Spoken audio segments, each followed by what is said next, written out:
books. The first book that we came out with years ago was The Three Colors of Ministry, and a lot of you have used that book. It's our best-selling title, so I know a lot of people in this room have probably used it, and that because it's on spiritual gifting and an introductory test on how you connect with God in three colors. And after that one, we came out with The Three Colors of Love, which has a fruit of the Spirit test in it, and a lot of you have used that one to help people take steps in loving relationships.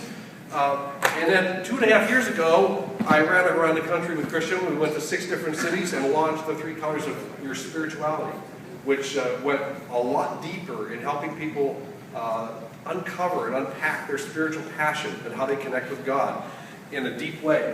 And now you've got these two, 3 Colors of Leadership and the 3 Colors of Community.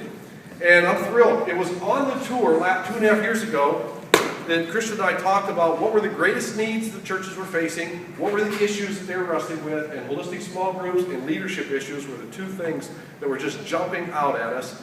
And it was just natural for him to work on those 2 at the same time. So those are now out, and we're excited to have really a complete package. I'm speaking to Dave Wetzler, the owner of Church Smart Resources, and at the same time the NCD national partner for the United States for the last 16 years. Are you aware of that, Dave? Yes, I am, Christian. We're both 16 years older. We are either have less hair or more gray hair. And we have both grown, however, in wisdom and enthusiasm for what God is doing in natural church development here in the United States. Apart from the facts of the changes, of the visible changes that happened in our bodies and maybe even our minds, what fruit can you see as the effect? I mean, 16 years is quite a considerable time span of what you have been doing here with NCD in the United States. Absolutely. It's been a great journey. We're working with more than 60 different denominations, everything from the Orthodox Church to the Pentecostal Church, the mainline churches in the middle. We've trained many coaches in these groups.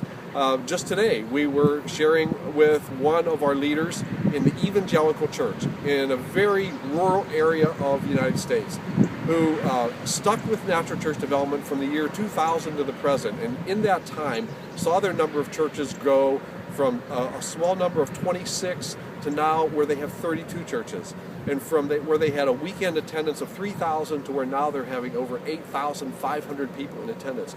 It's thrilling to see that it's that foundation of health that's given them a vision to plant churches, to reach more people. They literally had people who left one church, quit their jobs, moved 100 miles away so they could plant a new church.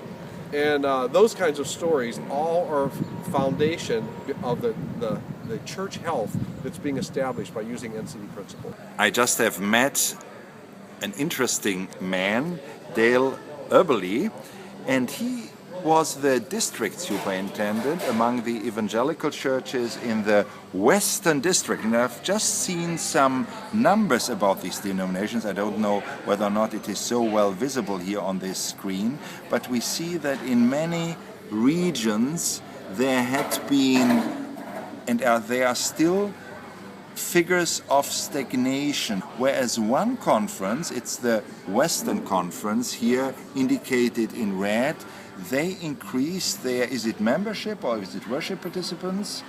Worship attendance and also conversions. Worship attendance and conversion from originally about 3,000 to now 8,500 in how many years?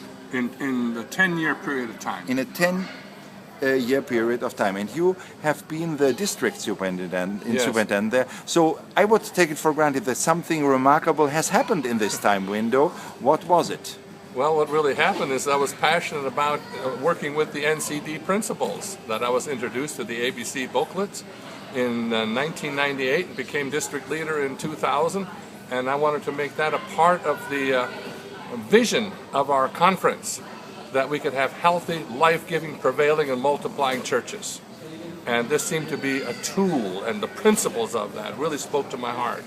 So I spent 2 years just going from church to church and pastor to pastor, showing DVD clips of what could happen here. And then I came down there for some training to Dave Wetzler here at St. Charles, Illinois. and took 2 pastors with me in 2000. They began to implement it, and churches began to catch on. And as the diagram shows, it took about 3 to 4 years for some churches to catch on. We planted a church about that same period of time, and the growth curve just started to go up. And trained some more people, and more churches caught on. We developed some coaches and planted some more churches, and we were in the least populated part of the United States. And have had that phenomenal growth when other conferences were in larger cities. So what I'm hearing you say is simply this: stagnation and even decline is absolutely, even in less favorable circumstances, context, not a fate, not a destiny that you have to accept, but That's you right. can do something about Absolutely. it, and in a 10-year period you can see absolutely different numbers. Yes. In the beginning of that time period, we have another diagram that would show we had like 200 conversions a year for the first part of the year 2000, 2002. And now we have come up to over 1,800 conversions in the year of 2010, and I don't have the statistic for 2011. But Wonderful. from 200 to 1,800 conversions we had in 2010, we had over 1,800. And healthy organisms, healthy churches should be reproducing organisms. And we've seen that reality here in our Western Conference. Thank you for sharing, Dale. You're welcome.